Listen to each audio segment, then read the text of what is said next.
Dear students, our next lecture is about electrophilic substitution reactions of benzene and its derivatives. In this lecture, we will discuss about reactivity of benzene, general mechanism of electrophilic substitution in benzene, typical examples of electrophilic substitution in benzene and its derivatives. First of all, reactivity of benzene. As you know that benzene is an aromatic compound, therefore it is highly stable. Although benzene consists of carbon-carbon double bond, but it cannot undergo addition reaction. As you know that both benzene and alkene consist of carbon-carbon double bond. Alkene can undergo addition reaction, but benzene cannot undergo addition reaction. Now, what is the reason behind it? If benzene undergo addition reaction, this will lead to loss of its aromaticity. In other words, during addition reaction, if addition is taking place in benzene, the product will be no more aromatic. The one of the characteristic reaction in case of benzene is electrophilic substitution reaction. This is one of the type of substitution reaction, and this reaction H positive of benzene is replaced by any other electrophile. The advantage of this reaction is that this reaction does not lead to loss of its aromaticity. In other words, we can say that the aromaticity retained in the product. Benzene, the starting compound that was benzene, that is aromatic, and the end product will also be aromatic. Now, general mechanism of electrophilic substitution in benzene. As you know that electrophilic substitution is one of the type of substitution reaction. Now, what is substitution? The reaction which involves replacement of an atom or group of atom from organic molecule by any other atom or group of atom. There are three types of substitution: electrophilic substitution, nucleophilic substitution, and free radical substitution. In this case, in case of benzene, electrophilic substitution is taking place. Now, what is electrophilic substitution? The reaction which involves replacement of an electrophile from organic molecule by any other electrophile. This is benzene. You know that each carbon of benzene consists of one hydrogen. If we treat benzene with this type of compound, this compound consists of electrophilic part and nucleophilic part. In this E indicates electrophile and Nu indicates nucleophile. When we treat this reagent with benzene, the H positive of benzene will be replaced by E positive, and you will get the substituted benzene, that is also known as derivative of benzene. There will be important role of catalyst in the reaction. This reaction is usually taking place in the presence of a suitable catalyst. Like nitration, if we consider nitration, sulfuric acid acts as catalyst in nitration.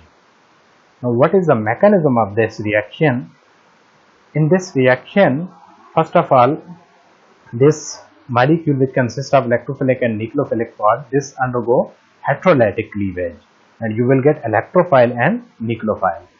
In second step, benzene, the pi electron of benzene attack at this electrophile, and we will get the arenium ion. Arenium ion carries positive charge, and this is also resonance stabilized. You can see here, these are three resonating forms of this arenium ion. In third step, one thing more about arenium ion, this arenium ion is now not aromatic. Why? Because this ring is aromatic, but there is sp3 carbon, so this is not aromatic. So in this step, benzene lost its aromaticity, but in last step, in this step, it will restore its aromaticity. And this step, the nucleophilic part will attack its proton, it will extract proton, it will extract hydrogen in the form of proton, and the bond between hydrogen and carbon, this will shift here, and you will get this substituted benzene. And in this step also involve the recovery of catalyst.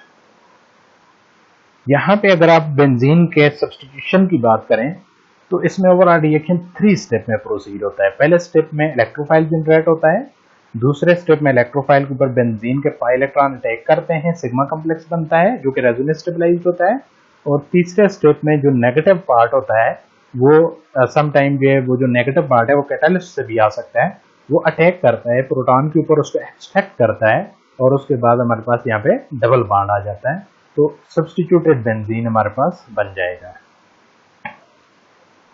Okay, typical example of electrophilic substitution in benzene and it's derivatives. The first typical example is nitration of benzene.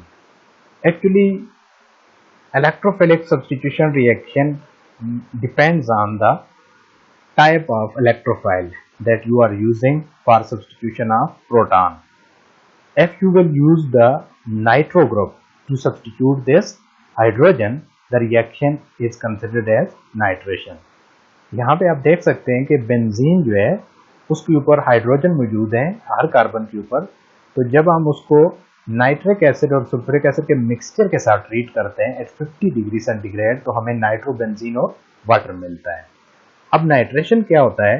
The reaction which involve replacement of H positive of benzene by nitronium ion, that is NO2 positive, and the product of this reaction is nitrobenzene. You will use nitrating mixture. Nitrating mixture consists of concentrated nitric acid and concentrated sulfuric acid. The reaction will take place at 50 degree centigrade. You must control this temperature. It should not be greater than 50 degree. Otherwise, this reaction will be uncontrolled. Mechanism क्या होगा reaction का? इसमें sulphuric acid as a catalyst काम कर रहा है और nitric acid as a source of electrophile काम कर रहा है। तो सल्फ्यूरिक एसिड अपना प्रोटॉन जो है वो नाइट्रिक एसिड के OH ग्रुप को दे देता है, वो गुड लीविंग ग्रुप बन जाता है और वाटर की फॉर्म में रिमूव हो जाता है। तो ये बॉन्ड फिर किस तरफ ब्रेक होगा? OH वाली साइड पे। तो आपके पास यहाँ पे NO2 पॉजिटिव बन जाएगा, इसके पास इलेक्ट्रॉन की डेफिशिएंसी आएगी, नाइट्रोनियम आयन, और ये वाला जो आपका पार्ट है इसमें ये ऑक्सीजन भी शामिल है इसके साथ, क्योंकि ये जस्ट हाइड्रोजन यहाँ से जा रहा है, तो ये बाइसल्फेट आयन बन जाएगा। सेकंड स्टेप में बेंजीन का जो पाई इलेक्ट्रॉन है वो नाइट्रोनियम आयन पे टेक करता है और ये स्लो स्टेप होता है, दैट इज RDS। ये यहाँ पे भी मेंशन किया गया है। RDS mean rate determining step. Rate determining step कौन सा होता है? जिसपे बेंजीन के जो पाई इलेक्ट्रॉन है वो इलेक्ट्रोफाइल पे अटैक करते हैं, यानी जो रेट ऑफ रिएक्शन है वो इस स्टेप पे डिपेंड करता है, क्योंकि ये स्लो स्टेप होता है। RDS stand for rate determining step. तो इसमें हमारे पास जो है वो एरेनियम आयन बन जाएगा, जिसको हम सिग्मा कॉम्प्लेक्स भी कहते हैं, जो कि रेजोनेंस स्टेबलाइज्ड है। और उसके बाद जो है वो लास्ट स्टेप में क्या होगा? बाइसल्फेट आयन प्रोटॉन पे अटैक करेगा और ये बॉन्ड इधर शिफ्ट हो जाएगा और आपके पास नाइट्रोबेंजीन बन जाएगा और साथ सल्फ्यूरिक एसिड बनेगा जो कि कैटालिस्ट था।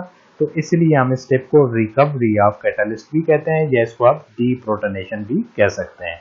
अब जब यहाँ पे आपके पास नाइट्रोबेंजीन एंटर हुआ था तो एरेनियम आयन एरोमेटिक नहीं था, लेकिन आप प्रोडक्ट को अगर आप देखें तो प्रोडक्ट क्या है? एरोमेटिक है। Now nitration of derivatives of benzene. Now what is derivative of benzene? If we substitute hydrogen of benzene by any other substituent, the resulting compound is known as derivative of benzene. Now this compound is not a benzene, this is nitrobenzene, this is derivative of benzene. If we consider the nitration of nitrobenzene, you know that this nitro group is deactivating group. Why it is deactivating? Actually, this group will withdraw electron from benzene ring, and this will create positive charge at benzene ring. It will make benzene electron deficient. यानी जब nitro group benzene से electron withdraw करेगा तो वो benzene को electrophilic बना देगा।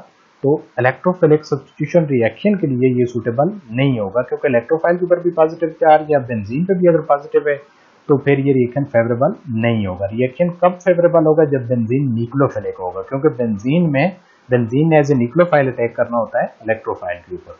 तो इसलिए जो है ये नाइट्रो ग्रुप जो है ये बेंजीन को डीएक्टिवेट करता है for electrophilic substitution reaction. But if you consider nucleophilic substitution in benzene, this will activate towards the nucleophilic substitution, क्योंकि ये इसको इलेक्ट्रोफिलिक बना रहा है तो न्यूक्लियोफाइल इसके ऊपर आसानी से अटैक कर सकता है। सेकेंडली, जब आप इसके रेजोनेटिंग स्ट्रक्चर ड्रा करेंगे तो इसके आर्थो, ये दो आर्थो पोजीशन है, ये एप्सो है, ये आर्थो है, और ये आर्थो है, ये मेटा है, ये मेटा, ये पैरा है। तो इसके आर्थो और पैरा पोजीशन पे पॉजिटिव चार्ज आता है। नाइट्रो ग्रुप नाइट्रोबेंजीन में जब आप रेजोनेंस करेंगे तो ये इलेक्ट्रॉन विड्रॉ करेगा अपनी तरफ। तो इससे ये प्रूव होता है जो इलेक्ट्रोफाइल है वो आर्थो और पैरा पे तो नहीं आ सकता, तो उसके लिए पोजीशन कौन सी रह जाती है? Meta position. तो मेटा पे वो आ सकता है, इसीलिए हम कहते हैं nitro group is meta directing group. Reaction जो है उसी तरह सल्फ्यूरिक एसिड नाइट्रिक एसिड के मिक्सचर के साथ आप प्रोसीड करेंगे, but you will increase the temperature here. 100 degree पे आपने रिएक्शन करना है। प्रीवियस रिएक्शन आपका कितने डिग्री पे हो रहा था? 50 डिग्री। आप मोनो नाइट्रेशन कर रहे थे, इसका मतलब ये हुआ कि this is less reactive than benzene, इसलिए इसको हाई टेम्परेचर चाहिए। अब ये लेस रिएक्टिव क्यों है? क्योंकि नाइट्रो इज डीएक्टिवेटिंग ग्रुप। उसके बाद आपके पास 1,3 डाइनाइट्रोबेंजीन बन जाएगा, जिसको मेटा डाइनाइट्रोबेंजीन भी कहते हैं, और साथ water as a byproduct बनेगा। इसके अलावा इस रिएक्शन में आर्थो और पैरा प्रोडक्ट भी बनेंगे, लेकिन वो बहुत कम बनते हैं। उसकी वजह क्या है? क्योंकि आर्थो और पैरा पोजीशन पे आप रेजोनेंस जब करते हैं तो उस पर पॉजिटिव चार्ज है, तो इलेक्ट्रोफाइल आने के चांसेस बहुत कम होते हैं, ना होने के बराबर। इसलिए वेरी स्मॉल क्वांटिटी में आर्थो और पैरा बनेंगे, जिनको हम कंसिडर नहीं कर रहे यहाँ पे। If you carry out try nitration of benzene, अब एक ग्रुप तो ऑलरेडी आया था जब आपने मोनोनाइट्रेशन की, फिर इसमें आपने डाइनाइट्रेशन कर दी। यहाँ पे आप ट्राई नाइट्रेशन कर रहे हैं, तो थर्ड नाइट्रो ग्रुप को इंट्रोड्यूस करना फर्दर डिफिकल्ट हो जाता है। इसकी वजह क्या है कि इसके लिए जो है वो अब 2 डीएक्टिवेटिंग ग्रुप है, यहाँ 1 एक डीएक्टिवेटिंग ग्रुप है, तो बेंजीन के ऊपर फर्दर डीएक्टिवेशन हो जाएगी और नाइट्रो ग्रुप का इंट्रोड्यूस करना मुश्किल हो जाएगा। अब एज यूजुअल नाइट्रो ग्रुप अगर इंट्रोड्यूस आप करेंगे तो वो कहाँ पे आएगा? मेटा पोजीशन पे। देखें, एप्सो आर्थो मेटा, एप्सो आर्थो मेटा, इस मेटा पे ऑलरेडी है एप्सो आर्थो मेटा, तो यहाँ पे ग्रुप आना है। अब यहाँ पे नहीं आ सकते इन जगहों पे, यहाँ पे आएगा। तो आपके पास ये क्या बन जाएगा? 1,3,5 ट्राइनाइट्रोबेंजीन। अब आप यहाँ पे देख सकते हैं कि you are using fuming sulphuric acid and fuming nitric acid. अब fuming sulphuric acid concentrated sulphuric acid से ज़्यादा रिएक्टिव होता है, इसी तरह फ्यूमिंग नाइट्रिक एसिड ज़्यादा रिएक्टिव होता है। फ्यूमिंग सल्फ्यूरिक एसिड में सल्फर डाइऑक्साइड की कंसनट्रेशन ज़्यादा होती है, इसमें NO2 की ज़्यादा होती है।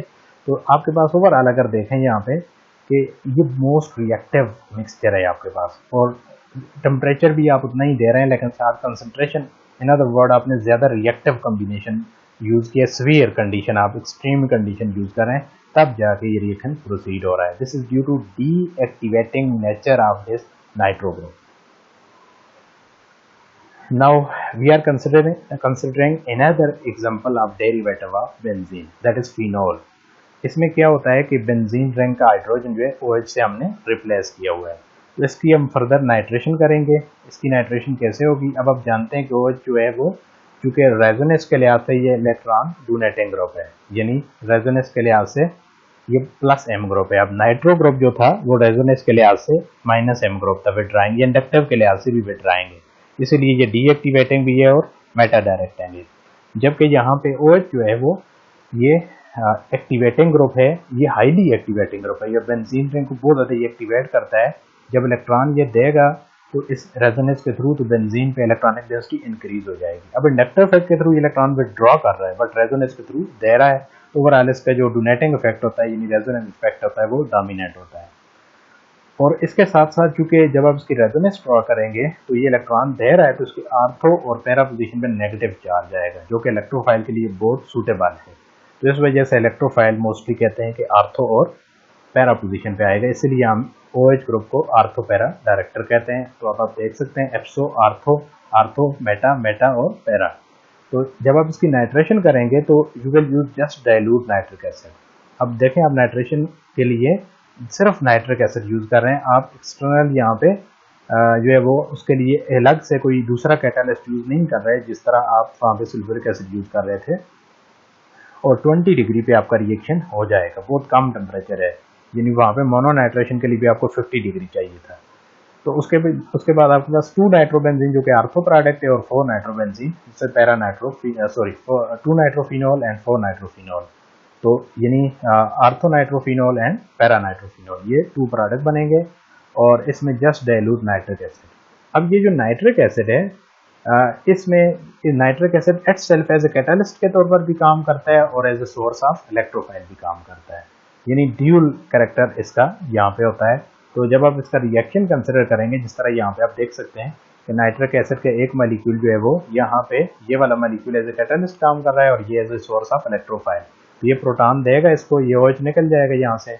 ओवरऑल ये नाइट्रिक एसिड का स्ट्रक्चर है, ये 2 नाइट्रिक एसिड के मॉलिक्यूल आपको नजर आ रहे हैं। तो आपके पास यहाँ से वाटर बन जाएगा, और ये वाला जो पार्ट है ये नाइट्रेट आयन बनाएगा, NO3 नेगेटिव, और ये पॉजिटिव हो जाएगा, ये बॉन्ड इस तरफ ब्रेक होगा, नाइट्रोनियम आयन आपके पास बन जाएगा। अब अगर यहाँ पे आप कंसंट्रेटेड सल्फ्यूरिक एसिड और नाइट्रिक एसिड का मिक्सचर यूज करते हैं जिस तरह आपने इस प्रीवियस रिएक्शन में यूज किया है, तो फिर यहाँ पे क्या हो मतलब कौन सा ड्रॉबैक है इस रिएक्शन का कि अगर आप sulphuric acid nitric acid concentrated use करेंगे तो इसमें फिनोल रिंग जो है यानी फिनोल की ऑक्सीडेशन हो जाएगी, बेंजीन रिंग की ऑक्सीडेशन हो जाती है। तो ऑक्सीडेशन जब होगी तो oxidation is here undesired reaction. आप क्या बना रहे हैं, आप नाइट्रोबेंजीन जो है उसका आर्थो और पैरा आइसोमर बना रहे हैं, तो जहाँ ऑक्सीडेशन हो जाएगी तो वो अनडिजायर्ड रिएक्शन होगा। इसीलिए जो है उस ऑक्सीडेशन से रिएक्शन को बचाने के लिए ऑक्सीडेशन की तरफ आपने नहीं जाना, तो ऑक्सीडेशन को अवॉइड करना है आपने, तो उसके लिए आप डाइल्यूट नाइट्रिक एसिड यूज करेंगे, कंसंट्रेटेड यूज नहीं करेंगे, जो कि बहुत सीवियर कंडीशन यहाँ पे बन जाएगी अगर आप कंसंट्रेटेड सल्फ्यूरिक एसिड और नाइट्रिक एसिड यूज करेंगे।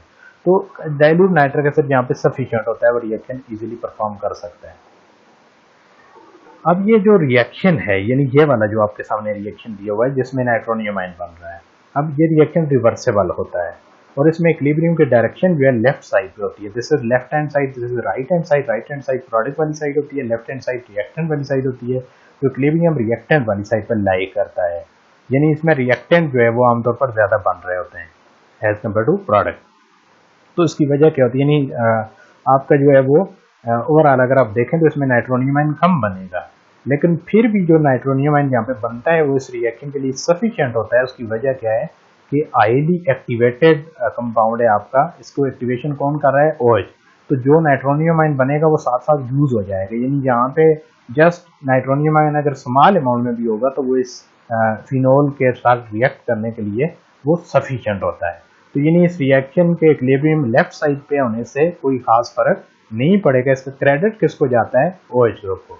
OH इसको इतना एक्टिवेट कर लेता है कि जो नाइट्रोनियम आयन बनता है वो इसके लिए सफिशिएंट होता है। Second reaction is halogenation of benzene. This is second example of electrophilic substitution in benzene. Halogenation क्या होता है, replacement of H positive of benzene by any halogen is known as halogenation. Halogen क्या होता है, fluorine, chlorine, bromine और iodine. The first example here is chlorination, कि जब आप बेंजीन के H पॉजिटिव को Cl पॉजिटिव से रिप्लेस करेंगे तो आपके पास क्लोरोबेंजीन बन जाएगा, और H और Cl दूसरा जो Cl होगा जो नेगेटिव होगा वो H के साथ मिलकर HCl बना देगा।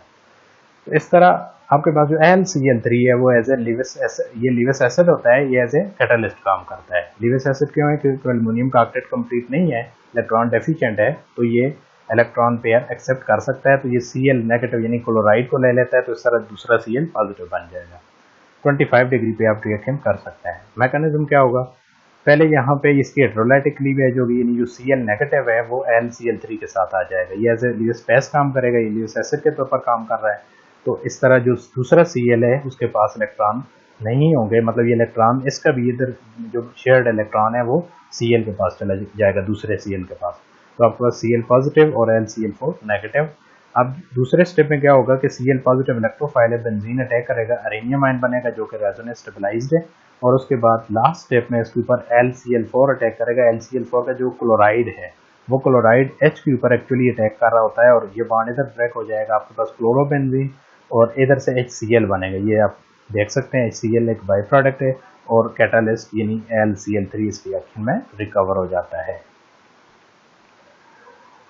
अब देखते हैं ब्रोमिनेशन। ब्रोमिनेशन में क्या होता है कि H पॉजिटिव ऑफ बेंजीन जो है वो रिप्लेस हो जाता है Br पॉजिटिव। अब यहाँ पे ब्रोमिनेशन जो है उसके लिए जो कैटालिस्ट यूज होता है दैट इज FeBr3, और मैकेनिज्म ब्रोमिनेशन का वही होता है जो क्लोरीनेशन का भी हमने डिस्कस किया है। ऑर्डर ऑफ रिएक्टिविटी हैलोजन का क्या होगा, fluorine is more reactive than chlorine, chlorine is more reactive than bromine, bromine is more reactive than iodine. This is least reactive, this is most reactive. इसी वजह से जो fluorine होता है उसका जो रिएक्शन है जिसे हम फ्लोरीनेशन कहते हैं, fluorination is actually extremely fast reaction. In other words, we can say that fluorine is extremely reactive, therefore this reaction is usually uncontrolled and it requires special condition. Therefore the direct fluorination is not valid reaction, it is not a good reaction. तो इसके लिए अगर आपने fluorination करनी है benzene की तो उसके लिए कुछ इनडायरेक्ट मेथड यूज होते हैं, उनके थ्रू हम फ्लोरोबेंजीन को बना सकते हैं। तो यहाँ पे जिस तरह आपने क्लोरीनेशन की थी इस तरह आप क्लोरीनेशन या ब्रोमिनेशन आप कर रहे हैं, इस तरह आप फ्लोरीनेशन नहीं कर सकते। Now iodine is highly unreactive. It means it is least reactive among halogen. Therefore, it also requires a special method. यानी अगर आप डायरेक्ट आयोडीनेशन कर रहे हैं, यहाँ पे आप डायरेक्ट फ्लोरीनेशन आसानी से नहीं कर सकते, लेकिन आप डायरेक्ट आयोडीनेशन तो कर सकते हैं, लेकिन वो उस तरह नहीं होगा जिस तरह फ्लोरीनेशन और ब्रोमिनेशन हो रहा है। तो इसके लिए डायरेक्ट आयोडीनेशन के लिए, यानी बेंजीन को अगर आपने आयोडीन के साथ मिलाना है, तो उसके लिए जस्ट लिविस एसिड सफिशिएंट नहीं होगा, उसके साथ आप कोई स्ट्रॉन्ग ऑक्सीडाइजिंग एजेंट आमतौर पर यूज करते हैं। तो acidic oxidising agent sometime use किया जाता है नाइट्रिक एसिड, और नाइट्रिक एसिड क्या करता है आमतौर पर, आयोडीन मॉलिक्यूल जो कि I2 होता है, इसको ये नाइट्रिक एसिड जो है इससे इलेक्ट्रॉन ले लेता है। जब इससे इलेक्ट्रॉन लेगा तो ये आयोडोनियम आयन में कन्वर्ट हो जाएगा। अब आयोडोनियम आयन क्या है, I पॉजिटिव है, इलेक्ट्रोफाइल है, तो ये एज इलेक्ट्रोफाइल बेंजीन के ऊपर बेंजीन के साथ कंबाइन हो सकता है। ये जो इलेक्ट्रॉन ये लॉस कर रहा है, आप देखें यहाँ पे I2 में दो आयोडीन होते हैं, इनके दरमियान सिंगल बॉन्ड होता है, तो दोनों आयोडीन इलेक्ट्रॉन दे रहे हैं, आयोडोनियम आयन बन रहा है, और 2 इलेक्ट्रॉन किसको मिल जाएंगे, नाइट्रिक एसिड को। नाइट्रिक एसिड ऑक्सीडाइजिंग एजेंट है, ऑक्सीडाइजिंग एजेंट कौन होता है, जो इट सेल्फ रिड्यूस होता है, ज़ाहिर है उसको इलेक्ट्रॉन मिलेंगे तो डेफिनेटली वो रिड्यूस होगा। फ्लोरीनेशन और क्लोरीनेशन के लिए जो कॉमन लिविस एसिड यूज होते हैं एज ए कैटलिस्ट जो काम करते हैं, वो LCl3 है, FeCl3 और FeBr3 है। इसमें जो LCl3 और FeCl3 है ये मोस्टली क्लोरीनेशन के लिए यूज होते हैं, और FeBr3 ब्रोमिनेशन के लिए, जिस तरह यहाँ पे आपको बताया है। अब चूंकि यहाँ पे फ्लोरीनेशन और आयोडीनेशन के इसलिए जिक्र नहीं है कि आप देख सकते हैं कि फ्लोरीनेशन अनकंट्रोल्ड रिएक्शन है, वो तो यहाँ पे लिविस एसिड के साथ फेवरेबल ही नहीं है, तो उसके लिए फिर कोई इनडायरेक्ट मेथड हम यूज करते हैं। डायरेक्ट फ्लोरीनेशन हम नहीं कर सकते। अब डायरेक्ट आयोडीनेशन हम कर सकते हैं, लेकिन वो इतना अनरिएक्टिव होता है कि वो लिविस एसिड की मौजूदगी में नहीं होगा, तो उसके साथ आप कोई ऑक्सीडाइजिंग एजेंट यूज करेंगे जो कि उसको जो है वो आसानी से आयोडोनियम आयन में कन्वर्ट करेगा, तब जाके रिएक्शन होगा, जिस तरह आप नाइट्रिक एसिड यूज कर रहे हैं। तो इसलिए इन कैटलिस्ट की जस्ट कहाँ पे जरूरत होती है, जहाँ पे आप ब्रोमिनेशन कर रहे होते हैं और क्लोरीनेशन कर रहे होते हैं। Now halogenation of derivatives of benzene. तो बेंजीन के डेरिवेटिव में सबसे पहले हम क्लोरोबेंजीन को ले रहे हैं। अब क्लोरोबेंजीन में अगर आप देखें तो क्लोरीन जो है वो वीकली डीएक्टिवेटिंग ग्रुप है, ये हेलोजन है तो ये वीकली डीएक्टिवेटिंग होते हैं हेलोजन। तो इसकी फर्दर हेलोजनेशन अगर आप करेंगे तो वो स्लो रिएक्शन होगा, जस्ट लाइक नाइट्रो ग्रुप, वहाँ पे भी वो डीएक्टिवेटिंग था, लेकिन वो नाइट्रो स्ट्रांगली डीएक्टिवेटिंग होता है, ये वीकली डीएक्टिवेटिंग है, यानी इसकी डीएक्टिवेशन पावर उससे थोड़ी कम होती है। और इसके साथ साथ चूंकि इसका रेजोनेंस इफेक्ट जो होता है, इंडक्टिव के लिहाज से ये विड्रॉइंग है और रेजोनेंस के लिहाज से डोनेटिंग है, तो इसकी विड्रॉइंग इफेक्ट की वजह से ओवरऑल ये डीएक्टिवेटिंग नेचर का होता है। लेकिन आर्थो पैरा डायरेक्टिंग इफेक्ट ये इसलिए शो करता है कि रेजोनेंस के लिहाज से ये डोनेटिंग ग्रुप है, तो फिर उस लिहाज से आर्थो और पैरा पोजीशन के ऊपर जो है यहाँ पे नेगेटिव चार्ज ये क्रिएट करेगा जब इलेक्ट्रॉन डोनेट करेगा बेंजीन रिंग को, जिस वजह से आर्थो पैरा प्रोडक्ट इसमें बनते हैं। तो ये रिएक्शन अगर आप कर रहे हैं तो आप लिविस एसिड यूज करेंगे, FeCl3 या LCl3 आप यूज कर सकते हैं। तो इसमें जब आप डायरेक्ट इसकी फर्दर क्लोरीनेशन करेंगे तो आपके पास ये आर्थो पोजीशन है, तो आर्थो प्रोडक्ट और पैरा प्रोडक्ट बनेगा, आर्थो डाइक्लोरोबेंजीन और पैरा डाइक्लोरोबेंजीन, या आप नंबरिंग करेंगे तो 1,2 डाइक्लोरोबेंजीन और 1,4 डाइक्लोरोबेंजीन। इसी तरह अगर बेंजीन के ऊपर आप अल्काइल ग्रुप कंसिडर करें तो वो अल्काइल बेंजीन होता है, जिस तरह ये आपके पास टॉल्यूइन है तो ये टॉल्यूइन के ऊपर मिथाइल होता है बेंजीन रिंग पे, तो ये अल्काइल ग्रुप है। अब अल्काइल जो होता है वो इलेक्ट्रॉन डोनेटिंग ग्रुप होता है, और ये हाइपर कंजुगेशन के लिहाज से इलेक्ट्रॉन डोनेट करता है, इंडक्टिव इफेक्ट के लिहाज से डोनेट करता है, यानी इसको प्लस आई ग्रुप कह सकते हैं। तो बेंजीन पे इलेक्ट्रॉन डेंसिटी इंक्रीज करेगा, जिस तरह OH ग्रुप वहाँ पे कर रहा था फिनोल में, तो हाईली एक्टिवेटेड रिंग बन जाएगा। इसलिए हम कहते हैं कि toluene is more reactive than simple benzene. उसकी वजह क्या है कि सिंपल बेंजीन पे कोई एक्टिवेटिंग ग्रुप नहीं होता है, हाइड्रोजन होता है, वो ना एक्टिवेटिंग होता है ना डीएक्टिवेटिंग होता है। तो जब आप CH3 लगा देंगे या अल्काइल लगा देंगे तो वो एक्टिवेटिंग होगा, तो इसलिए ये बेंजीन का रिएक्शन स्लो होता है as compare to toluene. Toluene में रिएक्शन फास्ट होता है। इसकी क्लोरीनेशन आप करेंगे तो definitely ortho para directing group है, तो यहाँ पे आर्थो पोजीशन के ऊपर क्लोरीन आएगा और पैरा पे आएगा, और रिएक्शन 25 डिग्री पे पोलर सॉल्वेंट में आमतौर पर किया जाता है, यानी आप इसके लिए एसिटिक एसिड्स यूज करेंगे। उसके बाद नेक्स्ट हम देखते हैं halogenation of derivatives of benzene में फिनोल। अब फिनोल के बारे में ऑलरेडी हमने डिस्कस किया है कि OH ग्रुप जो है वो एक्टिवेटिंग ग्रुप है, और It is generally it is considered as highly activated derivative of benzene. Activation इसकी कौन करता है? OH ग्रुप, जो कि स्ट्रांगली एक्टिवेटिंग ग्रुप है। और इसके लिए एक्सटर्नल कैटालिस्ट की आपको ज़रूरत नहीं होती, यानी यहाँ ल्यूइस एसिड के बगैर आप रिएक्शन आप ब्रोमिनेशन कर रहे हैं, तो हमने बात की थी कि ब्रोमिनेशन के लिए कैटालिस्ट यूज़ होता है, तो ये इतना एक्टिवेटिंग होता है कि इसके लिए एक्सटर्नल कैटालिस्ट की आपको ज़रूरत नहीं है।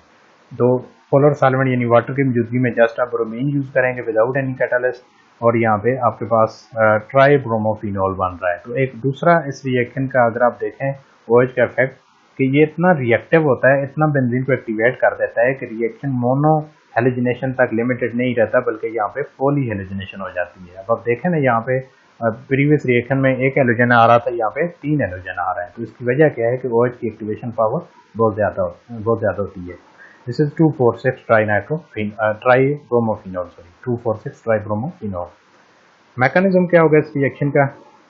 इसमें अब हमने बात की कि इसमें कैटालिस्ट की ज़रूरत नहीं है। अब क्यों नहीं है? अब आप देख सकते हैं कि OH के ऑक्सीजन के पास 2 लोन पेयर होते हैं। एक लोन पेयर ये शिफ्ट करेगा इधर, ये बॉन्ड ब्रोमीन पे अटैक करेगा, ये ब्रोमीन पॉजिटिव होगा, ये नेगेटिव होगा, ये यहाँ पे इलेक्ट्रोलाइटिक क्लीवेज होगी, तो Br नेगेटिव ये आपको नज़र आ रहा है। तो O के ऊपर पॉजिटिव चार्ज आएगा, ये 3 बॉन्ड बना रहा है। उसके बाद सेकंड स्टेप में क्या होगा कि ये जो प्रोटॉन है, ये ब्रोमाइड इस प्रोटॉन को लेगा, HBr निकलेगा, तो ये प्रोटॉन वाला बॉन्ड इधर शिफ्ट हो जाएगा, और ये बॉन्ड जो है ऑक्सीजन की तरफ दोबारा शिफ्ट हो जाएगा, आपके पास OH ग्रुप बन जाएगा। तो इसलिए इसको एक्सटर्नल कैटालिस्ट की ज़रूरत नहीं है, OH खुद इस रिएक्शन को हेल्प आउट कर रहा होता है, और आपके पास इस तरह ये आर्थोब्रोमोफिनॉल बन जाएगा, और साथ उसके HBr बन जाएगा। तो आप यहाँ पे आप देख सकते हैं कि OH का इस रिएक्शन में रोल प्ले हो रहा है, जिसकी वजह से एक्सटर्नल कैटालिस्ट की आपको कोई ज़रूरत नहीं होती। Third reaction is Friedel-crafts reaction. Friedel-craft जो है वो 2 तरह का रिएक्शन होता है, यानी इसकी 2 टाइप्स हैं, Friedel Crafts alkylation and Friedel Crafts acylation. Friedel Crafts alkylation कौन सा रिएक्शन होता है? The reaction which involve replacement of H positive of benzene by alkyl positive, यानी अल्काइल के ऊपर जब पॉजिटिव चार्ज होता है, जिसको हम कार्बोनियम आयन जनरली कहते हैं, तो उस कार्बोनियम आयन की मदद से ये बेंजीन रिंग जो है इसका प्रोटॉन रिप्लेस हो जाता है, और आपको अल्काइल बेंजीन मिलेगा। यहाँ पे आप देख सकते हैं ये अल्काइल हैलाइड के साथ ये रिएक्शन होता है, यानी इसमें यूजुअली बेंजीन को अल्काइल हैलाइड के साथ ट्रीट किया जाता है in the presence of Lewis acid LCl3। तो अल्काइल हैलाइड के जो कार्बन होता है वो पॉजिटिव होता है, क्योंकि हैलोजन इटसेल्फ नेगेटिव होता है, तो ये कार्बोनियम आयन डोनर होते हैं आमतौर पर। तो यहाँ पे फर्स्ट रिएक्शन आप देख सकते हैं, बेंजीन के साथ हमने मिथाइल क्लोराइड को ट्रीट किया in the presence of LCl3, जो कि एज ए ल्यूइस एसिड काम कर रहा है, और Lewis acid as a catalyst काम करता है, और इसके साथ टल्वीन बन जाएगा, आपके पास H पॉजिटिव CH3 से रिप्लेस हो जाएगा, और Cl जो है वो H के साथ मिलकर HCl बना देगा। मैकेनिज्म क्या होगा इसमें? एज यूजुअल जिस तरह हेलोजनेशन में हमने बात की थी, LCl3 as a Lewis acid काम कर रहा है, Cl को नेगेटिव इलेक्ट्रॉन के साथ जो है वो एक्सेप्ट कर लेगा, यानी क्लोराइड की फॉर्म में CH3 पॉजिटिव बनेगा, LCl4 नेगेटिव। तो बेंजीन के pi electron CH3 positive pay attack करेंगे, अरेनियम आयन बनेगा जो कि रेजोनेंस स्टेबलाइज्ड है, और उसके बाद जो है वो ये सिग्मा कम्प्लेक्स भी आप इसे कह सकते हैं। तो LCl4 में से एक क्लोराइड जो है वो अटैक करेगा किसके ऊपर? H के ऊपर। तो H को पॉजिटिव फॉर्म में निकालेगा, तो आपके पास यहाँ पे HCl भी बनेगा इस रिएक्शन में। यहाँ पे आप HCl मेंशन कर सकते हैं, HCl भी इसका बाई प्रोडक्ट बन रहा है, और उसके बाद ये बॉन्ड इधर शिफ्ट हो जाएगा, और आपके पास टल्वीन बन जाएगा। अब इसकी एरोमेटिसिटी दोबारा रिकवर हो जाएगी, और आपके पास कैटालिस्ट भी रिकवर हो जाएगा। If aromatic compound itself is not a liquid, यानी जो एरोमेटिक कंपाउंड जिसकी आप जो है वो अल्काइलेशन कर रहे होते हैं, अगर वो खुद लिक्विड नहीं है, तो फिर आपने सॉल्वेंट कौन सा यूज करना होता है? नाइट्रोबेंजीन, वो एज ए सॉल्वेंट आप यूज करेंगे। ड्रॉबैक्स और लिमिटेशंस ऑफ फ्रेडल-क्राफ्ट अल्काइलेशन, यानी इसके ड्रॉबैक्स कौन से हैं? फ्रेडल-क्राफ्ट अल्काइलेशन जो है इसके दो मेन ड्रॉबैक हैं। सबसे पहला ड्रॉबैक है पॉली अल्काइलेशन, और सेकंड है कार्बोनियम आयन रीअरेंजमेंट।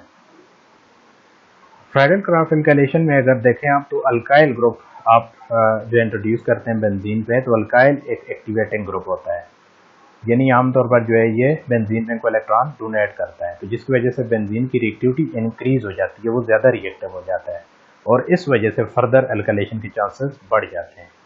यहाँ पे आप देख सकते हैं हमने इसकी मोनो अल्काइलेशन की है, तो आपके पास ज़ाहिर है कैटालिस्ट और अल्काइल हैलाइड तो मौजूद होता है, तो वो दूसरे बेंजीन के ऊपर अटैक करने के बजाय इसी के ऊपर फर्दर रिएक्शन करेगा, डाई मिथाइल ग्रुप आ जाएगा यहाँ पे, ये फिर आर्थो पे भी आ सकते हैं और पैरा पे, चूँकि मिथाइल आर्थो पैरा डायरेक्टिंग है, उसके बाद फर्दर ये अल्काइल हैलाइड के साथ यानी मिथाइल क्लोराइड के साथ आप ट्रीट करेंगे LCl3 की मौजूदगी में, तो ये पॉली एल्काइलेशन प्रोडक्ट बन जाएगा, यानी बेंजीन के ऊपर जो है वो 2 से ज़्यादा मिथाइल ग्रुप आ जाएंगे। इसके मोनो मिथाइल यानी मोनो अल्काइलेटेड, डायल अल्काइलेटेड, और यहाँ पे 2 से ज़्यादा जब आएंगे तो पॉली एल्काइलेटेड प्रोडक्ट बन जाएगा।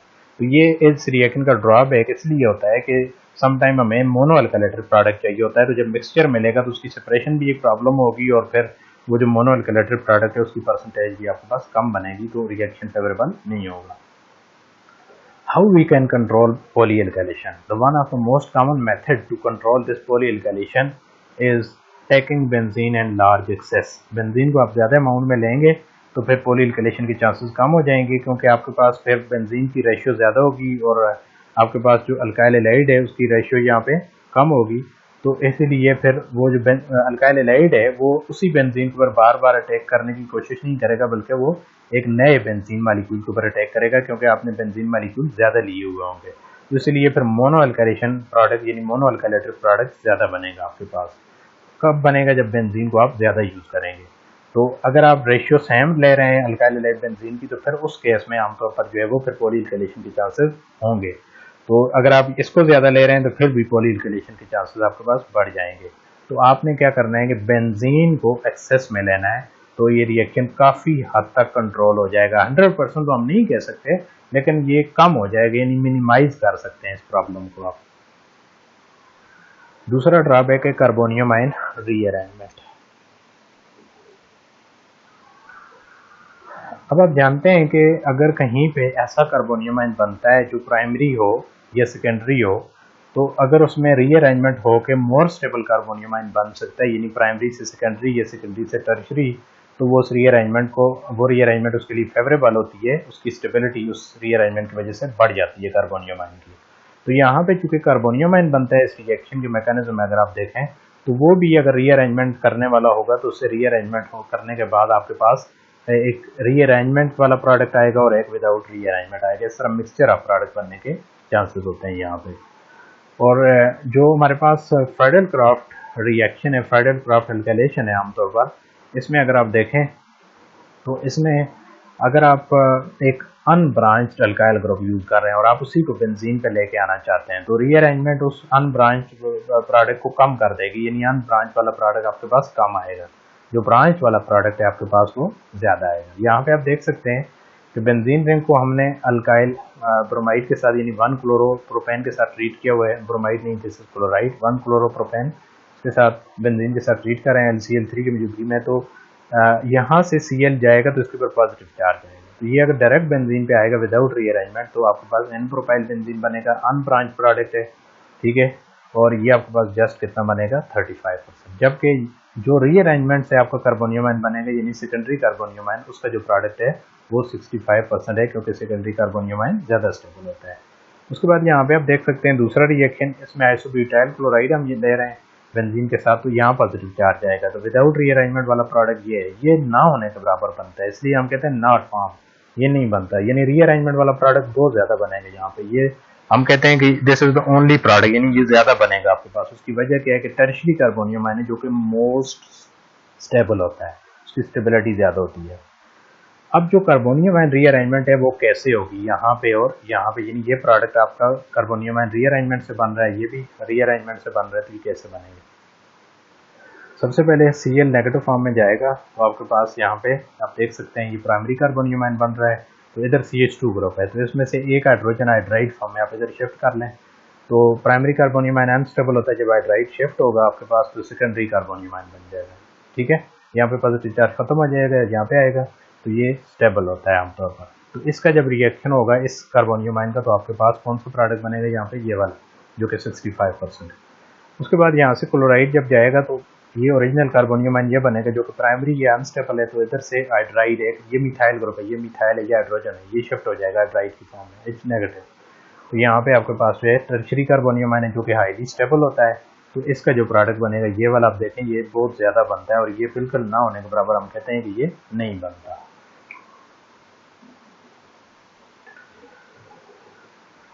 उसके बाद रीअरेंजमेंट जो है ये एक प्रॉब्लम है, इसको कैसे हम ओवरकम कर सकते हैं? यानी रीअरेंजमेंट को हम कैसे कंट्रोल कर सकते हैं। मैंने आपको पॉली एल्किलेशन को बताया कि आप बेंजीन एक्सेस में यूज़ करें तो रीअरेंजमेंट के लिए कैसे क्या कंट्रोलिंग मेजर्स होंगे। इसके लिए एक दूसरा रिएक्शन यहाँ पे यूज़ होता है जिसको हम फ्राइडल-क्राफ्ट एसाइलेशन कहते हैं। फ्राइडल-क्राफ्ट एसाइलेशन क्या होता है? Replacement of H positive of benzene by acyl group. Acyl group कहाँ से आता है? एसिड एलाइड से आता है। एसिड एलाइड से एसाइल ग्रुप आता है, तो बेंजीन से जब आप रिप्लेस करेंगे H पॉजिटिव एसाइल ग्रुप से तो उसको फ्राइडल-क्राफ्ट एसाइलेशन कहते हैं। यहाँ पे आपको ये रिएक्शन नजर आ रहा है, LCl3 की मौजूदगी में ये रिएक्शन होता है। तो रीअरेंजमेंट हम कैसे कंट्रोल कर सकते हैं? लेट्स से अगर हमने एक अनब्रांच जो है वो ग्रुप लेके आना है बेंजीन के ऊपर, ठीक है, स्ट्रेट चेन ग्रुप यानी हमने लेके आना है, जिस तरह ये वाला ग्रुप आप यहाँ पे प्रीवियस रिएक्शन में भी आप लेके आ रहे थे, यहाँ पे ये वाला बहुत कम बन रहा था, अब यहाँ पे ये ज्यादा बनेगा। क्यों बनेगा देखते हैं। इसमें एक्चुअली सबसे पहले हम बेंजीन की फ्राइडल-क्राफ्ट एसाइलेशन करते हैं। जब हम एसाइलेशन करेंगे तो वो जो एसाइल ग्रुप है वो बेंजीन पे आ जाएगा, तो आपके पास एरोमेटिक कीटोन बन जाएगा। उसके बाद आपने जो है इस कार्बोनिल ग्रुप की रिडक्शन करनी है। इसकी रिडक्शन के दो मेथड हैं, क्लीमेंसन रिडक्शन और वुल्फ-किश्नर रिडक्शन। तो रिडक्शन के नतीजे में ये जो वुल्फ-किश्नर और क्लीमेंसन रिडक्शन होता है ये कार्बोनिल ग्रुप को CH2 में कन्वर्ट कर देता है। तो आपके पास ये देखें, अब यहाँ पे CH2 ग्रुप है, यहाँ पे कार्बोनिल है, यहाँ पे CH2 है, आप यहाँ पे क्लीमेंसन रिडक्शन कर रहे हैं। वुल्फ-किश्नर रिडक्शन में हाइड्रोजीन यूज होता है, यानी NH2 जो कि हाइड्रोजीन होता है वो यूज होता है। यहाँ पे हम क्लीमेंसन कर रहे हैं, तो दोनों कर सकते हैं, आपके पास ऑप्शन होता है। तो यहाँ पे आप देख सकते हैं कि आपके पास N propyl benzene exclusive product बन रहा है। आप कोई रीअरेंजमेंट वगैरह वाला प्रोडक्ट यहाँ पे नहीं बन रहा, क्योंकि रीअरेंजमेंट यहाँ पे नहीं हो सकती। अभी हम देखेंगे ये रीअरेंजमेंट यहाँ क्यों नहीं होती। यहाँ पे आप देखें LCl3 जो है उसको मैकेनिज्म अगर आप देखें फ्राइडल-क्राफ्ट एसाइलेशन, तो उसी तरह Cl को लेगा, इसके ऊपर पॉजिटिव चार्ज आएगा, इसमें रेजोनेंस आप कर सकते हैं। लोन पेयर ऑक्सीजन का शिफ्ट करें, इधर दो लोन पेयर होते हैं, एक शिफ्ट करें, तो ये आप ऑक्सीजन पे पॉजिटिव चार्ज आ जाएगा, और उसके बाद जो है वो इन दोनों में से किसी एक जो है वो रेजोनेंस फॉर्म को आप बेंजीन के साथ ट्रीट करें, ये इलेक्ट्रोफाइल होता है, और अटैक कहाँ पे होगा? कार्बन के ऊपर, यानी कार्बन के ऊपर अटैक यहाँ पे ईजी होता है, ऑक्सीजन पे नहीं होगा। तो यहाँ पे आप देख सकते हैं कि जब बेंजीन उसके ऊपर अटैक करेगा तो आपके पास ये वाला सिग्मा कम्प्लेक्स बन जाएगा, इधर पॉजिटिव चार्ज, यहाँ पे पॉजिटिव चार्ज आप मेंशन कर लें, तो ये आपके पास यहाँ पे सिग्मा कम्प्लेक्स बनेगा। उसके बाद जो LCl4 है वो प्रोटॉन निकालेगा, HCl निकलेगा, LCl3 जो कि कैटालिस्ट है वो रिकवर हो जाएगा, और आपके पास प्रोपियोफिनोन जो कि एसाइल बेंजीन है। उसके बाद आप इसकी जिंक अमलगम की मौजूदगी में यानी क्लीमेंसन रिडक्शन आप कर लें, तो ये आपका CH2 बन जाएगा। तो ये ओवरऑल इस रिएक्शन का मैकेनिज्म है। क्लीमेंसन रिडक्शन का मैकेनिज्म ऑलरेडी वुल्फ-किश्नर रिडक्शन का मैकेनिज्म आपको बताया हुआ है, तो उसका वो रिएक्शन आप वुल्फ-किश्नर कर सकते हैं, और क्लीमेंसन रिडक्शन भी ऑलरेडी अल्केन में हमने डिस्कस किया हुआ है। उसके बाद जो है वो एक और इस रिएक्शन में बड़ा इंपॉर्टेंट एस्पेक्ट है कि जो आपके पास कार्बोनिल ऑक्सीजन होता है एसाइल ग्रुप का, carbonyl oxygen of acyl group, this can coordinate with LCl3, क्योंकि ये एज ए ल्यूइस पेस काम करेगा, तो ये फिर बॉन्ड बना लेता है LCl3 के साथ, कोऑर्डिनेशन करेगा, कोऑर्डिनेट बॉन्ड बनाएगा, तो इसके ऊपर नेगेटिव चार्ज आ जाएगा, इस पर पॉजिटिव आ जाएगा। तो इस तरह यानी जो आपका कैटालिस्ट होता है वो इसके साथ इंगेज होके ये कम्प्लेक्स बना देता है। तो उसके इस कैटालिस्ट को आप आसानी से फिर डिकम्पोज भी कर सकते हैं। अगर आप इसको डिकम्पोज करेंगे वाटर की मौजूदगी में, वाटर के साथ आप इसे ट्रीट करेंगे और या डाइल्यूट HCl आप इधर यूज़ करें, तो ये आपके पास फिर एरोमेटिक कीटोन दोबारा बन जाएगा, जो कि ओरिजिनल आपका ये वाला कंपाउंड था, और साथ वाटर की कोऑर्डिनेशन LCl3 के साथ हो जाएगी। तो इसमें जो LCl3 है इसको आमतौर पर इक्विमोलर अमाउंट में यूज़ करना ज़रूरी होता है ताकि आपका रिएक्शन प्रॉपरली प्रोसीड हो सके। उसके बाद जो है वो यहाँ पे हम कहते हैं कि पॉली एसाइलेशन जो है वो नहीं हो सकती आसानी से। उसकी क्या वजह होती है? पॉली एसाइलेशन क्यों नहीं हो सकती? यहाँ पे आपको ऑलरेडी बताया है कि यहाँ पे चूंकि कार्बोनियम आयन उस तरह नहीं बनता जिस तरह वहाँ पे प्राइमरी कार्बोनियम आयन बन रहा था, फिर वो रीअरेंज होके सेकेंडरी या टर्शियरी बनता है, तो यहाँ पे इस तरह का कोई कार्बोनियम आयन नहीं बनता, यहाँ पे आपके पास एसिलियम आयन बनता है, and this acylium ion can not undergo rearrangement, इसमें तो रीअरेंजमेंट हो नहीं सकती, इसीलिए इसकी ये पोजीशन फिक्स होती है, हमेशा इसी पोजीशन पे बेंजीन अटैक करेगा, तो इसीलिए आपके पास कोई दूसरी पोजीशन पॉसिबल इसमें नहीं है, तो पॉली एसाइलेशन यहाँ पे नहीं हो सकेगी। और पॉली एसाइलेशन रीअरेंजमेंट यहाँ पे इसमें नहीं हो सकती, यानी रीअरेंजमेंट वाला प्रोडक्ट आपके पास नहीं बनेगा। पॉली एसाइलेशन भी यहाँ पे नहीं हो सकती, क्योंकि पॉली एसाइलेशन कहाँ पे होती है? जहाँ पे कोई एक्टिवेटिंग ग्रुप हो। पॉली एल्काइलेशन क्यों हो रहा था? क्योंकि जो अल्काइल ग्रुप होता है वो एक्टिवेटिंग ग्रुप होता है, तो वो फर्दर अल्काइल ग्रुप को आसानी से बेंजीन पे जो है वो अलाउ करेगा और बेंजीन की यानी वो न्यूक्लियोफिलिसिटी को बढ़ा देता है। जबकि जो एसाइल ग्रुप होता है, अगर आप इसकी देखें यहाँ पे केमिस्ट्री, तो ये जो एसाइल ग्रुप है ये आमतौर पर जो है वो कौन सा ग्रुप होता है? Acyl group is here, this acyl group is deactivating group. In other word ये इलेक्ट्रॉन विथड्राइंग ग्रुप होता है और ये आर्थो पैरा डायरेक्टिंग ग्रुप है। तो इस वजह से बेंजीन की रिएक्टिविटी को ये डिक्रीज कर देगा। अगर जब बेंजीन की रिएक्टिविटी कम हो जाएगी तो फिर इसके ऊपर जो है फर्दर एसाइलेशन के चांसेस नहीं होंगे, फर्दर इसके ऊपर एसाइलेशन आसानी से नहीं हो सकती। उसकी वजह क्या है? एसाइल ग्रुप जो होता है वो डी एक्टिवेटिंग होता है। तो यहाँ पे पॉली एसाइलेशन क्यों नहीं होती? क्योंकि एसाइल ग्रुप डीएक्टिवेटिंग होता है, वो फर्दर एसाइल ग्रुप को अलाउ नहीं करेगा क्योंकि वो एक्टिवेशन कॉज नहीं कर रहा। और दूसरी बात क्या है कि मोनो अल्काइलेटेड प्रोडक्ट आपके पास यहाँ पे बन ज़ाहिर जो मोनो एसाइलेटेड प्रोडक्ट बनेगा, ज़ाहिर पॉली एसाइलेशन नहीं होगी तो आपके पास जस्ट मोनो एसाइलेटेड प्रोडक्ट बनेगा और आमतौर पर वो हाई यील्ड में बनता है। तो दोनों प्रॉब्लम यहाँ पे इसमें ओवरऑल ओवरकम हो जाते हैं। अगर आप देखें यहाँ पे रीअरेंजमेंट भी नहीं होती, यानी ये नहीं है कि आपका एसाइल ग्रुप जो है उसमें पोजीशन कोई और बन रही हो और आपके प्रोडक्ट फिर दो तरह की पोजीशन वाले बन रहे हो, एक पोजीशन पे बेंजीन अटैक कर रहा है, एक में दूसरी पोजीशन पे कर रहा है। तो ऐसे कोई रीअरेंजमेंट की पॉसिबिलिटी यहाँ पे ऑलरेडी आपको बता दी है कि नहीं होती। और उसके साथ साथ यहाँ पे पॉली एसाइलेशन भी नहीं होती। जिस तरह पॉली एल्काइलेशन हो रही थी, पॉली एसाइलेशन नहीं होती। क्यों नहीं होती? क्योंकि एसाइल ग्रुप जो होता है वो डीएक्टिवेटिंग नेचर का होता है और इसमें जो है वो इलेक्ट्रॉन बेंजीन रिंग से विड्रॉ करता है। विड्राइंग ग्रुप आप इसे कह सकते हैं। रेजोनेंस के लिहाज से ये विड्राइंग ग्रुप है, इंडक्टिव के लिहाज से भी ये विड्राइंग ग्रुप होता है आमतौर पर। Okay, fourth reaction is sulphonation of benzene. Sulphonation क्या होता है? Replacement of positive of benzene by sulphonic acid group is known as sulphonation. तो इसमें आपके पास बेंजीन सल्फोनिक एसिड प्रोडक्ट होगा। रिएक्शन कैसे करेंगे? सल्फ्यूरिक एसिड कंसंट्रेटेड फॉर्म में लेंगे। Sulphuric acid itself as a catalyst भी काम करता है, as a source of electrophile भी काम करता है। 100 डिग्री पे आप रिएक्शन करेंगे और आपके पास सल्फोनिक बेंजीन सल्फोनिक एसिड बन जाएगा। एक दूसरा ऑप्शन भी आपके पास होता है कि आप instead of concentrated sulphuric acid fuming sulphuric acid use कर सकते हैं। फ्यूमिंग सल्फ्यूरिक एसिड मिक्सचर होता है सल्फ्यूरिक एसिड और SO3 यानी SO3 की कंसंट्रेशन इसमें ज्यादा होती है। 25 डिग्री पे आप रिएक्शन कर सकते हैं। देखिए आप 100 पे कर रहे थे तो फ्यूमिंग सल्फ्यूरिक एसिड इतना रिएक्टिव होता है कि आप रिएक्शन जस्ट 25 पे कर सकते हैं और आपके पास बेंजीन सल्फोनिक एसिड उसी तरह का प्रोडक्ट बनेगा। उसके बाद जो है वो अगर आप यहाँ पे देखें तो इन दोनों रिएक्शन में जो इलेक्ट्रोफाइल होता है वो सल्फर ट्राइऑक्साइड होता है। इसमें भी सल्फर ट्राइऑक्साइड एज इलेक्ट्रोफाइल बनता है और वही यहाँ पे यूज होता है और इसमें तो ऑलरेडी सल्फर ट्राइऑक्साइड अवेलेबल होता है, फ्री होता है, वही यूज होता है। तो ओवरऑल आपके पास दोनों में सल्फर ट्राइऑक्साइड होता है। अब इसमें सल्फर ट्राइऑक्साइड कैसे बनेगा? इसके एक जनरल रिएक्शन यहाँ पे आप देख सकते हैं। इसमें दो मॉलिक्यूल सल्फ्यूरिक एसिड के आप ले रहे हैं, एक एज ए कैटलिस्ट ले रहे हैं और एक as a source of electrophile ले रहे हैं। अब जो मॉलिक्यूल आप एज ए कैटलिस्ट लेते हैं तो वो प्रोटॉन देगा दूसरे के OH को। तो जो प्रोटॉन देने के बाद इसका जो रिमेनिंग पार्ट होगा वो बाइसल्फेट है। जब उसको प्रोटॉन देगा OH को तो वो OH2 में कन्वर्ट हो जाएगा, यानी H2O में कन्वर्ट हो जाएगा, ठीक है, और आपके पास यानी वाटर बन जाएगा। फिर उसका जो HSO3 यहाँ पे रह जाएगा, यानी यहाँ पे आपके पास HSO3 रह जाएगा।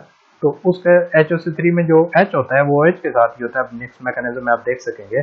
तो जो H होता है वो वाटर के साथ मिलकर हाइड्रोनियम आयन बना देता है। तो इस तरह नेट रिएक्शन अगर आप देखें तो एक हाइड्रोनियम आयन बनेगा, एक सल्फर ट्राइऑक्साइड और एक बाइसल्फेट आयन। तो ये रिवर्सिबल ये रिएक्शन यहाँ पे होता है। उसके बाद जो सल्फर ट्राइऑक्साइड है वो एज ए इलेक्ट्रोफाइल क्यों काम करता है? उसकी वजह क्या है कि सल्फर ट्राइऑक्साइड में जो सल्फर एटम होता है वो इलेक्ट्रॉन डेफिशिएंट होता है। उसकी वजह क्या है कि इसके साथ ऑक्सीजन है, ऑक्सीजन विड्राइंग इफेक्ट रखता है, तो इस वजह से ये इलेक्ट्रॉन डेफिशिएंट है, इसलिए ये स्ट्रॉन्ग इलेक्ट्रोफाइल के तौर पर काम करेगा। ऑल्दो ये न्यूट्रल होता है लेकिन फिर भी ये स्ट्रॉन्ग इलेक्ट्रोफाइल है, strong electrophile not nucleophile, strong electrophile होता है सल्फर ट्राइऑक्साइड। तो इसकी इलेक्ट्रोफिलिसिटी क्यों ज्यादा हो रही है? This is due to withdrawing nature of oxygen. Sulphur electron deficient हो जाता है यानी यहाँ पे, तो इस वजह से आसानी से अटैक होता है। न्यूट्रल होने के बावजूद भी ये बहुत रिएक्टिव होता है। यहाँ पे आप देख सकते हैं कि इस केस में अगर यहाँ पे हम देखें ये जो सल्फर ट्राइऑक्साइड है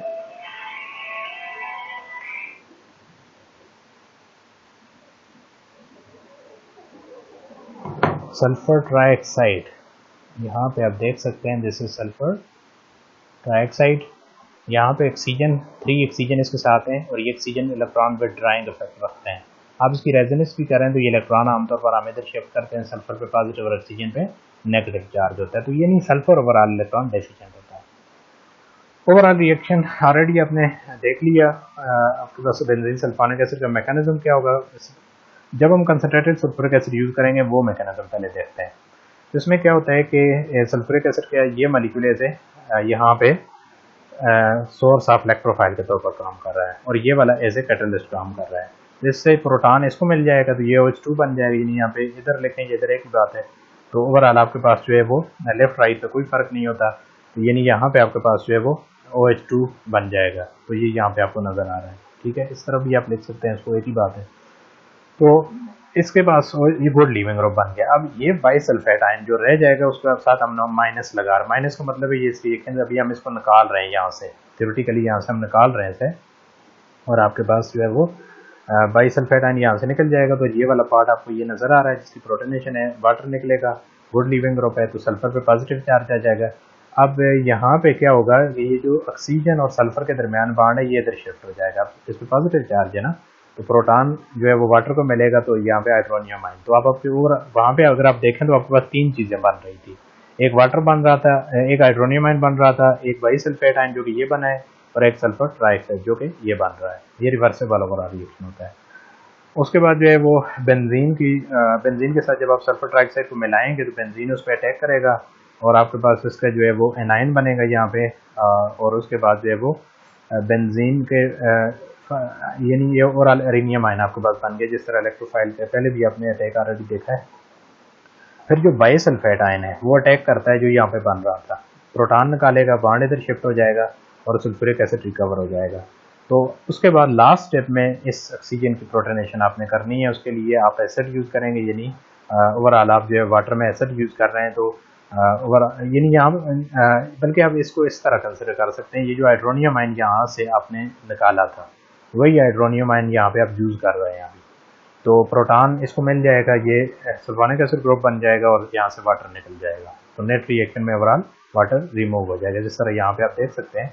इस रिएक्शन में ओवरऑल अगर नेट रिएक्शन आप देख लो, यहाँ से फिर वाटर रिमूव होता है सल्फोनेशन जब आप करेंगे। उसके बाद अगर आप फ्यूमिंग सल्फ्यूरिक एसिड यूज करेंगे तो ऑलमोस्ट मैकेनिज्म आपका वही होगा, लेकिन यहाँ पे फिर आपको सल्फर ट्राइऑक्साइड जनरेट करने की जरूरत नहीं है। उसकी वजह क्या है कि सल्फर ट्राइऑक्साइड ऑलरेडी आपके पास इसमें अवेलेबल होता है, तो डायरेक्ट बेंजीन सल्फर ट्राइऑक्साइड पर रिएक्शन करता है, इसलिए ये रिएक्शन जो है वो इसके लिए सीवियर कंडीशन दरकार नहीं होती। तो इसके ऊपर जब बेंजीन अटैक करेगा तो ये बॉन्ड इधर शिफ्ट हो जाएगा और ये आपका एनाइन बन जाएगा यहाँ पे।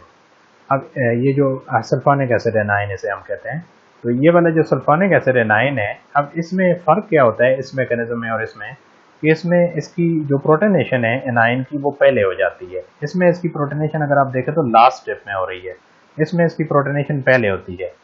इसी तरह इसमें जो लास्ट स्टेप होता है वो रिमूवल ऑफ प्रोटॉन होता है, यानी यहाँ से प्रोटॉन जो है वो ये जो यहाँ पे ओवरऑल आप सल्फ्यूरिक एसिड इस रिएक्शन में यूज कर रहे हैं, तो सल्फ्यूरिक एसिड आपके इस ऑक्सीजन को प्रोटोनेट कर देगा, तो बाइसल्फेट निकालेंगे। फिर जो बाइसल्फेट होगा वो प्रोटॉन पे अटैक करेगा, सल्फ्यूरिक एसिड निकल जाएगा और सल्फोनिक एसिड बन जाएगा। तो स्टेप्स जो है ना इनकी सीक्वेंस यहाँ पे थोड़ी चेंज है कि यहाँ पे इस मैकेनिज्म में जो है आपके पास जो डी प्रोटोनेशन है वो पहले हो रही है और जो प्रोटोनेशन ऑक्सीजन की वो बाद में हो रही है। इस रिएक्शन में आपके पास जो प्रोटोनेशन ऑक्सीजन की वो पहले हो रही है और जो डी प्रोटोनेशन है वो बाद में हो रही है। तो इस तरह जो है वो ये इन दोनों फ्यूमिंग सल्फ्यूरिक एसिड और कंसंट्रेटेड सल्फ्यूरिक एसिड जब आप यूज करेंगे तो मैकेनिज्म में ये स्टेप्स की सीक्वेंस चेंज होती है, ये आपने याद रखनी है।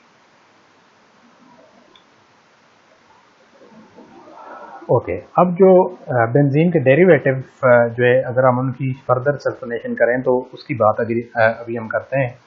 तो चूंकि जो सल्फोनिक एसिड ग्रुप होता है वो डीएक्टिवेटिंग नेचर का होता है और ये मेटा डायरेक्टिंग होता है, इस वजह से बेंजीन को डीएक्टिवेट करेगा तो फर्दर सल्फोनेशन यहाँ पे बहुत मुश्किल हो जाती है। उसके लिए फिर ज़ाहिर है सीवियर कंडीशन आपको दरकार होती है। अब आप देखें वहाँ पे जो है वो आप 100 डिग्री पे रिएक्शन कर रहे थे, इसमें आप देख सकते हैं यहाँ पे 100 डिग्री पे आप कर रहे थे, अब यहाँ पे आप रिएक्शन 250 डिग्री पे कर रहे हैं। उसकी वजह क्या है कि यहाँ पे सल्फोनिक एसिड डीएक्टिवेट कर रहा है, बेंजीन अब रिएक्टिव नहीं है, तो आपके पास मेटा प्रोडक्ट बनेगा। तो ओवरऑल आपके पास जो है वो मेटा पोजीशन के ऊपर एक नया सल्फोनिक एसिड ग्रुप आ जाएगा। उसके बाद सल्फोनेशन जो है चूँकि एक रिवर्सेबल प्रोसेस होता है, इसमें यानी रिवर्सेबल ये किस तरह होता है कि सल्फोनेशन और डीसल्फोनेशन मोस्टली दोनों रिएक्शन टेक प्लेस होता है। अगर आप बेंजीन को ले रहे हैं और उसके ऊपर सल्फोनिक एसिड ग्रुप लेके आ रहे हैं तो वो सल्फोनेशन है, और अगर आप सल्फोनिक एसिड ग्रुप बेंजीन पे पड़ा हुआ है और आप उसे रिमूव कर रहे हैं तो वो डीसल्फोनेशन है। ये दोनों रिएक्शन आमतौर पर पैरेलल चलते हैं, तो इसलिए हम कहते हैं कि सल्फोनेशन जो है वो रिवर्सेबल रिएक्शन है। ये फॉरवर्ड में भी होता है तो रिवर्स में भी होता है। अगर आप फॉरवर्ड में कर रहे हैं तो वो सल्फोनेशन हो रही है, तो रिवर्स में आप उसे डीसल्फोनेशन कंसिडर कर सकते हैं। Sulfonic acid group can be removed from aromatic ring by heating the aromatic sulfonic acid with dilute sulfuric acid at high temperature। आप डीसल्फोनेशन कब करेंगे? डीसल्फोनेशन यानी रिवर्स रिएक्शन आप कैसे करेंगे? उसके लिए आपने सल्फोनिक एसिड जो है बेंजीन सल्फोनिक एसिड को वाटर की मौजूदगी में हीट करना है डाइल्यूट सल्फ्यूरिक एसिड के साथ। तो 200 डिग्री सेंटीग्रेड 200 डिग्री सेंटीग्रेड पे आप इसे हीट करेंगे तो ये सल्फोनिक एसिड ग्रुप रिमूव हो जाएगा और आपके पास सल्फ्यूरिक एसिड बन जाएगा दोबारा। तो यानी ये उस सल्फोनेशन वाले स्टेप का क्या है, रिवर्स है यहाँ पे। The reaction can be driven in one direction or the other by selecting appropriate conditions. यानी आप यहाँ पे चूंकि ये रिएक्शन रिवर्सेबल होता है, आप फॉरवर्ड में सल्फोनेशन कर रहे हैं, रिवर्स में आप डीसल्फोनेशन कर रहे हैं, तो आप किसी डायरेक्शन में से फेवरेबल बना सकते हैं। उसके लिए फिर आपने उस तरह की कंडीशन उसे देनी होगी। अगर आप सल्फोनेशन ज़्यादा करना चाहते हैं तो आप फिर फॉरवर्ड में सल्फोनेशन वाली कंडीशन को फिर जो है इम्प्रूव करेंगे, उनको बेहतर बनाएंगे। और इसी तरह अगर आप डीसल्फोनेशन करना चाहते हैं फिर उसकी कंडीशन आप देंगे। तो फॉर सल्फोनेशन और डीसल्फोनेशन दोनों की कंडीशन की अभी हम बात करते हैं कि सल्फोनेशन के लिए कौन सी कंडीशन होती है और डीसल्फोनेशन के लिए। अगर आप सल्फोनेशन कर रहे हैं बेंजीन की तो उसके लिए high concentration of sulphonating agent आप यूज करेंगे। यानी जो सल्फोनेटिंग एजेंट क्या है, सल्फ्यूरिक एसिड, उसकी हाई कंसंट्रेशन यूज करेंगे। And low concentration of water आपने कम यूज करना है। जाहिर आप कंसंट्रेटेड फॉर्म में अगर आप यूज करेंगे तो वाटर वहाँ पे कम होगा। उसके बाद for desulphonation high concentration of water is used and the relatively volatile hydrocarbon is removed by steam distillation. तो डीसल्फोनेशन के लिए आपने क्या करना है, high concentration of water use करना है। सल्फोनेशन के लिए क्या करना है, high concentration of sulphonating agent यानी सल्फ्यूरिक एसिड यूज करना है। उसकी वजह क्या है कि सल्फोनेशन के प्रोसेस के दौरान sulphuric acid as a reactant use हो रहा होता है और आपके पास बेंजीन सल्फोनिक एसिड बनता है। डीसल्फोनेशन में सल्फ्यूरिक एसिड रिमूव होता है। तो डीसल्फोनेशन में यूज क्या होता है, कौन सा रिएक्टेंट आपका यूज होगा, यहाँ पे आप देख सकते हैं ये डीसल्फोनेशन का रिएक्शन है, यहाँ पे वाटर यूज होता है, इसलिए वाटर को अपने हाई कंसंट्रेशन में लेना होता है। और इसके साथ साथ जो आपके पास रिलेटिवली वोलेटाइल हाइड्रोकार्बन है, आप डीसल्फोनेशन को जब फेवरेबल बनाएंगे तो जो आपका हाइड्रोकार्बन यहाँ पे बनेगा प्रोडक्ट में, उसको आपने फिर स्टीम डिस्टिलेशन के साथ साथ रिमूव करना है, तब आपका रिएक्शन फिर फॉरवर्ड डायरेक्शन में यानी यहाँ पे इस ओवरऑल अगर आप देखें तो डीसल्फोनेशन आपका फेवरेबल होगा। The mechanism of desulfonation is exactly the reverse of mechanism of sulfonation। Desulfonation और sulfonation का mechanism जो है वो रिवर्स होता है एक दूसरे का। रिवर्स का क्या मतलब है कि अगर सल्फोनेशन में sulphuric acid as a reactant use हो रहा है तो डीसल्फोनेशन में वो एज ए प्रोडक्ट बनेगा। इसी तरह सल्फोनेशन में वाटर एज ए प्रोडक्ट बनता है तो डीसल्फोनेशन में water as a reactant use होगा।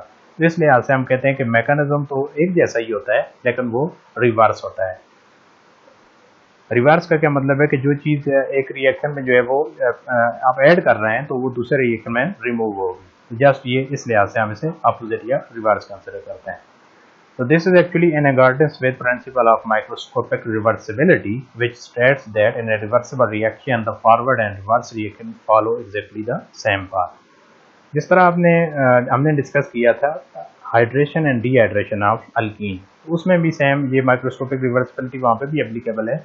वहाँ पे भी जो है वो मैकेनिज्म आपका जो होता है वो रिवर्स होता है आमतौर पर। यानी जो डिहाइड्रेशन होता है उसका मैकेनिज्म जो है हाइड्रेशन के मैकेनिज्म पे रिवर्स होता है। अगर एक चीज़ हाइड्रेशन में वाटर ऐड होता है, डिहाइड्रेशन में वाटर रिमूव होता है, तो यहाँ पे सेम वही चीज़ अप्लाई हो रही है। तो इसको हम प्रिंसिपल ऑफ माइक्रोस्कोपिक रिवर्सिबिलिटी कहते हैं, जो क्या कहता है, this states that in a reversible reaction the forward and reverse reaction follow exactly the same path। यानी जो रिवर्सिबल रिएक्शन होता है उसमें फॉरवर्ड और रिवर्स रिएक्शन का पाथ सेम होता है। जस्ट जो मैकेनिज्म होता है उसको हम एक दूसरे का रिवर्स कह सकते हैं, लेकिन पाथ ऑलमोस्ट दोनों रिएक्शन का सेम होता है। इसको हम microscopic reversibility principle of microscopic reversibility consider करते हैं। Sulphonation and desulphonation reactions are very important in organic synthesis. अब हम डीसल्फोनेशन की हमने यहाँ पे बात क्यों की है? एक्चुअली सल्फोनेशन का भी एडवांटेज है और डीसल्फोनेशन का भी एडवांटेज है। आप सल्फोनिक एसिड ग्रुप बेंजीन पे ला के बहुत से काम कर सकते हैं और उसके बाद आप उसे आसानी से रिमूव भी कर सकते हैं, यानी सब्स्टिट्यूट भी आप कर सकते हैं। तो इसमें मोस्टली जो है वो 3 तरह की इसकी एप्लीकेशन होती हैं। एक तो ये सल्फोनिक एसिड ग्रुप जो होता है ये आसानी से बेंजीन से रिमूव हो जाता है, यानी गुड लीविंग ग्रुप है, तो इसकी जगह आप कोई दूसरा सब्स्टिट्यूएंट लेके आ सकते हैं, इसको सब्स्टिट्यूट कर सकते हैं। एक एडवांटेज ये हो गया।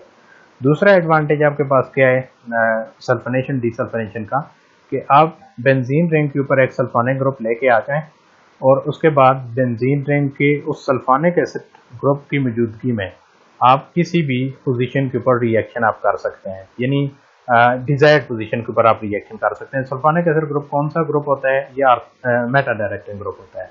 जब बेंजीन पे आर्जी तौर पर आप इसे लाएंगे तो ये मेटा पोजीशन पर रिएक्शन करेगा, उसके बाद आप डीसल्फोनेशन करेंगे, इसको आप निकाल देंगे। मेटा पोजीशन पे जो आपने रिएक्शन किया था वो आपने इसकी मौजूदगी में किया था, उसके बाद इसकी ज़रूरत आपको नहीं रहती, इसको आप निकाल देंगे। तो इस तरह ओरिएंटेशनल इफेक्ट को इन्फ्लुएंस करने के लिए आमतौर पर इसको हम यूज़ करते हैं।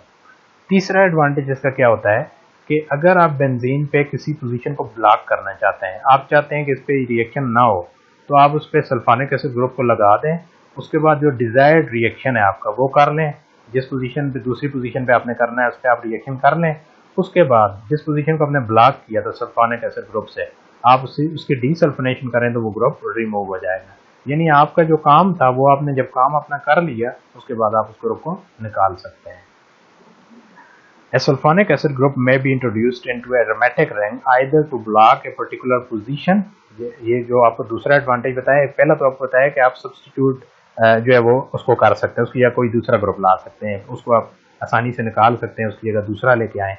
दूसरी एप्लीकेशन क्या है कि बेंजीन रिंग के ऊपर जो है किसी पोजीशन को अगर आपने ब्लॉक करना है तो उसके लिए आप सल्फोनिक एसिड ग्रुप को लगा सकते हैं। पोजीशन को कब हम ब्लॉक करते हैं? जिस पोजीशन पे हमने किसी रिएक्शन को कंट्रोल करना हो, यानी अगर कोई रिएजेंट आप यूज कर रहे हैं, आपको अगर खदशा है कि ये इस पोजीशन पर रिएक्ट कर लेगा, तो आप वहां सल्फोनिक एसिड आर्जी तौर पर लगा दें, तो आप बाद में रिएक्शन करके फिर सल्फोनिक एसिड ग्रुप को रिमूव कर दें, उसको डी ब्लॉक कर दें आप। उसके बाद तीसरी इसकी एप्लीकेशन क्या होती है? It is also used to influence the direction of further aromatic substitution. जिस तरह आपको बताया है कि जो सल्फोनिक एसिड है वो मेटा डायरेक्टिंग ग्रुप है, तो आप उसको लगा के मेटा पोजीशन पे, उसकी मौजूदगी में मेटा पोजीशन पर ग्रुप लेके आ सकते हैं, उसके बाद आप उसे निकाल लें, उसकी फिर आपको ज़रूरत नहीं होती, आप उसकी डीसल्फोनेशन कर लें। The sulfonic acid group may be later removed from the aromatic ring by desulfonation। जाहिर है आप जब अपना डिजायर्ड वर्क कर लेते हैं उसके बाद डीसल्फोनेशन के थ्रू उस ग्रुप को आप रिमूव कर सकते हैं। डीसल्फोनेशन के लिए क्या कंडीशन है ऑलरेडी हमने यहाँ पे डिस्कस की है, ये रिएक्शन आप देख सकते हैं। इसके लिए आप वाटर एक्सेस में लेंगे, डाइल्यूट सल्फ्यूरिक एसिड लेंगे, यानी उसकी कंसंट्रेशन कम होनी चाहिए, 200 टेम्परेचर देंगे, यानी हाई टेम्परेचर होता है, तो उसके बाद आपके पास सल्फ्यूरिक एसिड बनेगा और बेंजीन बन जाएगी। तो यहाँ पे लेट्स से जरूरी नहीं है कि ये आपके पास बेंजीन ही बने, ये आपके पास अगर कोई और एरोमेटिक कंपाउंड, इस पर कोई और सब्स्टिट्यूएंट लगे हुए हैं, तो आपने सल्फोनिक एसिड ग्रुप को लगा के जो काम करना था ब्लॉकिंग वाला या ओरिएंटेशन वाला, तो उसको वो काम जब आपने कर लिया तो उसके बाद डीसल्फोनेशन से आप इसे रिमूव कर सकते हैं, तो आपके पास फिर वो रिजल्टिंग प्रोडक्ट आ जाएगा जिसके ऊपर दूसरे ग्रुप तो मौजूद होंगे लेकिन सल्फोनिक एसिड ग्रुप उसके ऊपर नहीं होगा। Okay, this is end of today's lecture. Thank you.